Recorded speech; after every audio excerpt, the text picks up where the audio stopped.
Telangana budget అంతా అంకెల గారడి అని బీజేపీ ఎమ్మెల్యే ఏలేటి మహేశ్వర్ రెడ్డి విమర్శించారు. బడ్జెట్ అంతా గందరగోళంగా ఉందని, ప్రజాస్పందన కరువైన బడ్జెట్ అని వ్యాఖ్యానించారు. బీజేపీ ఏలేటి మహేశ్వర్ రెడ్డితో మా ప్రతినిధి Mahender Reddy face to face.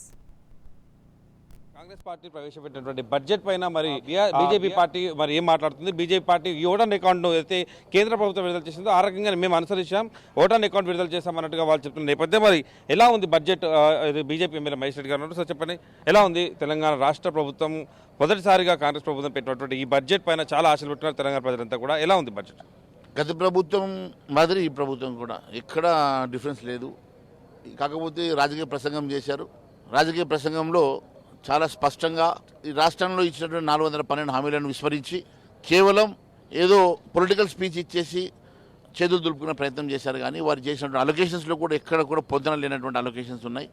వారు మాట్లాడినటువంటి కంప్లీట్ మీరు తీసుకుంటే రుణమాఫీ గురించి ప్రస్తావన చేయలేదు, నిరుద్యోగ వృద్ధి గురించి ప్రస్తావన చేయలేదు, అలా ఎన్నో అంశాలను ప్రస్తావన చేయకుండా కేవలం ఒక రాజకీయ ప్రసంగం చేసి ముందుకెళ్లారు. అంటే 6 గ్యారెంటీల్లోనూ అమలు పరచడమే మా లక్ష్యం, 100 రోజుల దగ్గరకు వచ్చేస్తుంది. దానికి ఈ 2750 కోట్లు ఏవైతున్నాయో ఇవన్నీ కూడా చేస్తున్నామని చెప్పినారు. చూడండి, మీరు మీడియా వాళ్ళు కూడా మాట్లాడుతున్నారు, 6 గ్యారెంటీలో మాట్లాడుతున్నారు. 6 గ్యారెంటీలు కాదు, 412 గ్యారెంటీలు. 412 గ్యారెంటీలు మాట్లాడండి మీరు. 6 గ్యారెంటీలలో కూడా ఆయన ఇప్పుడు ఏం చేస్తుండే, ఒక గ్యారెంటీలో 3 ఉన్నాయి. గృహలక్ష్మి, మహాలక్ష్మి ఒకటి ఉన్నది, ఫ్రీ బస్ ఒకటి ఉన్నది, ప్లస్ 500 రూపాయలు సిలిండర్ ఉంది. అన్ని 3 చేస్తే ఒకటి. అట్లా 412 హామీలు ఉన్నాయి.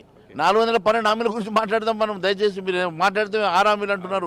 6 హామీలు కాదు, 412 హామీలు నెరవేర్చాలని కోరుతున్నాం. కాళేశ్వరం మేడిగడ్డ ప్రాజెక్టు మాట్లాడితే మొదట కుంగినప్పుడు కాంట్రాక్టరే అవతరిస్తున్నారని గత మాజీ మంత్రి కేటీఆర్ చెప్పిన నేపథ్యం, తర్వాత కాంట్రాక్టర్ చేతులు ఎత్తేసింది. ఇప్పుడు కాంగ్రెస్ పార్టీ అధికారంలోకి వచ్చింది, ఇప్పుడేమో అఖిలపక్షం అంతా కూడా వెళ్దామంటుంది. ఇప్పుడు మీన వేషాలు లెక్క పెడుతున్నారు. ఏంటి, కాంట్రాక్టర్ చేస్తాడా లేకపోతే ప్రభుత్వం జోక్యం చేసుకుంటుందా? అసలు మీరు ఏదైతే వాళ్ళు పిలుపుని ఇచ్చారో 13వ తేదీన మేడిగడ్డ సందర్శనకు మీరు వెళ్తున్నారా? బీజేపీ ఏం చెప్తుందని? చూడండి, భారతీయ జనతా పార్టీ చాలా స్పష్టంగా 2 అంశాలు చెప్తా ఉన్నది. మీరు సిట్టింగ్ జడ్జి జ్యుడిషియల్ అన్నారు, అది ఇప్పటివరకు ఎక్కడ సాధ్యం కానటువంటి అంశమైనా కూడా మీరు అన్నారు. మరి ఇలా కోర్టే తిరస్కరించింది.